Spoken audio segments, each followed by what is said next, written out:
South ఇండియాలోనే అతి తక్కువ ధరలకి రత్నాలనందించే ఏకైక సంస్థ 6JVR.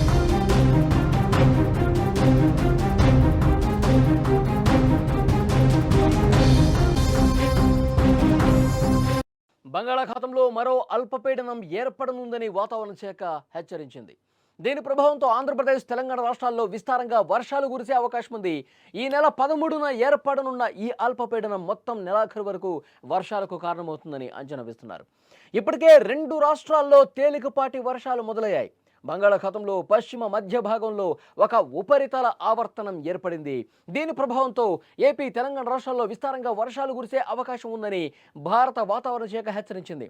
2 రాష్ట్రాల్లోని కొన్ని జిల్లాలకు ఎల్లో అలర్ట్ కూడా జారీ చేసినటువంటి పరిస్థితి ఉంది. ఇక తెలంగాణలోని పలు జిల్లాల్లో ఈరోజు తేలికపాటి నుంచి మోస్తరు వర్షాలు, ఉరుములు మెరుపులతో కూడిన వర్షాలు కురిసే అవకాశం ఉంది. కొన్ని చోట్ల గంటకు 30 నుంచి 40 కిలోమీటర్ల వేగంతో ఈదురుగాలులు కూడా వీచే ఛాన్స్ ఉందని వాతావరణ శాఖ తెలిపింది. ముఖ్యంగా జయశంకర్, భూపాలపల్లి, కుమరభీం, ఆసిఫాబాద్, మహబూబాబాద్, మంచిర్యాల జిల్లాలకు ఎల్లో అలర్ట్ జారీ చేశారు.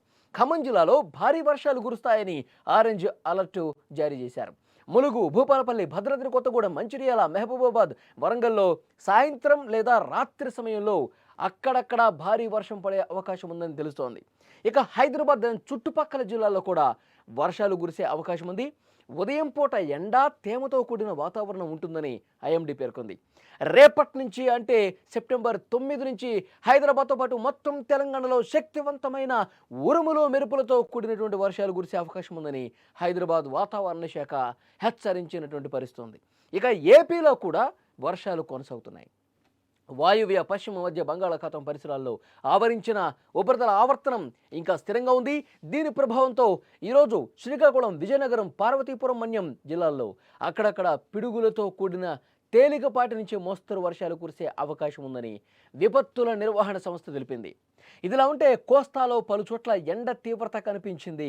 నెల్లూరు జిల్లా కావలిలో ఏకంగా 38.8 డిగ్రీల గరిష్ట ఉష్ణోగ్రత నమోదైంది. ఎండాకాలంలో ఇలాంటి ఉష్ణోగ్రత కనిపిస్తుంది. ఇప్పుడు 38 డిగ్రీలు అక్కడ ఉంది. ఇక వాతావరణంలో ఉన్నటువంటి ఈ అనిశ్చితి వల్ల ఉరుములు, మెరుపులు, బలమైనటువంటి ఈదురుగాలులతో వర్షాలు కురిసే అవకాశం ఉంది. చేబ్రోల్లో 7.4 సెంటీమీటర్లు, గూడవల్లిలో 5.8 సెంటీమీటర్లు, ఎస్ రాయవరంలో 4.8 సెంటీమీటర్లు, పార్వతీపురంలో 4 సెంటీమీటర్ల వర్షపాతం నమోదైంది. రాబోయే రోజుల్లో వర్షాలు మరింత పెరుగుతాయని అధికారులు చెప్తున్నారు. ప్రజలు మరింత అప్రమత్తంగా ఉండాలి. ముఖ్యంగా రోడ్ల మీద వెళ్లే వాళ్ళు పలు జాగ్రత్తలు తీసుకోవాలని అధికారులు సూచిస్తున్న పరిస్థితుంది. 2 తెలుగు రాష్ట్రాల్లో మళ్ళీ వర్షాలు కురిసే అవకాశం కనిపిస్తుంది. భారీ వర్షాలు నమోదయ్యే అవకాశం చాలా స్పష్టంగా కనిపిస్తుంది. ఐఎండీ ఇప్పటికే హెచ్చరిక జారీ చేసిన పరిస్థితుంది. బంగాళాఖాతంలో ఏర్పడినటువంటి ఈ ఉపరితల ఆవర్తనం వల్ల ఈ అల్పపీడనం మరింతగా బలపడి వాయుగుండంగా మారే అవకాశం కూడా ఉండొచ్చు. భవిష్యత్తులో భారీ నుంచి అతి భారీ వర్షాలు 2 తెలుగు రాష్ట్రాల్లో కురిసే అవకాశం ఉన్నట్టుగా చాలా స్పష్టమైన సమాచారం వస్తుంది. ఈరోజు ఈవినింగ్ నుంచే చాలా ప్రాంతాల్లో 2 తెలుగు రాష్ట్రాల్లోని చాలా జిల్లాల్లో కూడా ఇదే విధంగా వర్షాలు స్టార్ట్ అవుతాయి.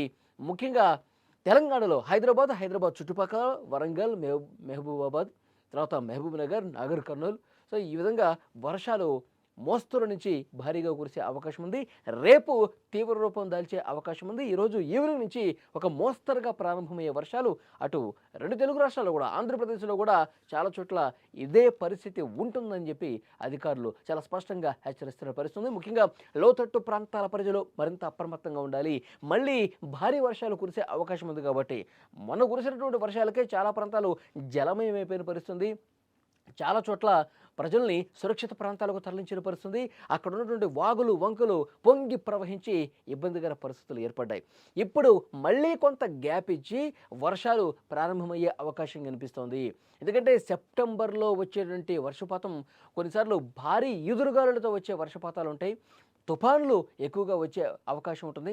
కాబట్టి ఇది మరింత బలపడి తుఫానుగా మారే అవకాశం కూడా లేకపోలేదు. కాబట్టి జాగ్రత్తగా ఉండాలని చెప్పి సమాచారం వస్తుంది. అధికారులు, వాతావరణ శాఖ అధికారులు ఇప్పటికే ప్రభుత్వ యంత్రాంగానికి కూడా సమాచారం ఇచ్చారు. పరిస్థితి ఏ విధంగా ఉంటుంది, ఏ జిల్లాలు ప్రభావితం, ఎక్కడ భారీ వర్షపాతం నమోదయ్యే అవకాశం ఉంది, ఇది బలపడే ఛాన్స్ ఏ మేరకు ఉంది, ఇవన్నీ కూడా అధికార యంత్రాంగానికి సమాచారం ఇచ్చారు. సో ప్రతి జిల్లా కలెక్టర్ కూడా దీని మీద సమీక్షిస్తూ ఉన్నారు. ఇది ఆయా జిల్లాల్లో ఎలాంటి ప్రభావం చూపిస్తుంది, లోతట్టు ప్రాంతాల్లో ప్రాంతాల ప్రజలు ఏ విధంగా అప్రమత్తంగా ఉండాలి, ఎన్ని సెంటీమీటర్ల వర్షపాతం కురుస్తుంది, ముందస్తు జాగ్రత్తగా గత అనుభవాలను దృష్టిలో పెట్టుకుని అధికారులు అప్రమత్తమైనటువంటి పరిస్థితి ఉంది. ఇటు తెలంగాణ, ఆంధ్రప్రదేశ్లో భారీ వర్షాలు మరొక 2 రోజుల పాటు కురిసే అవకాశం ఉందని సమాచారం వస్తోంది.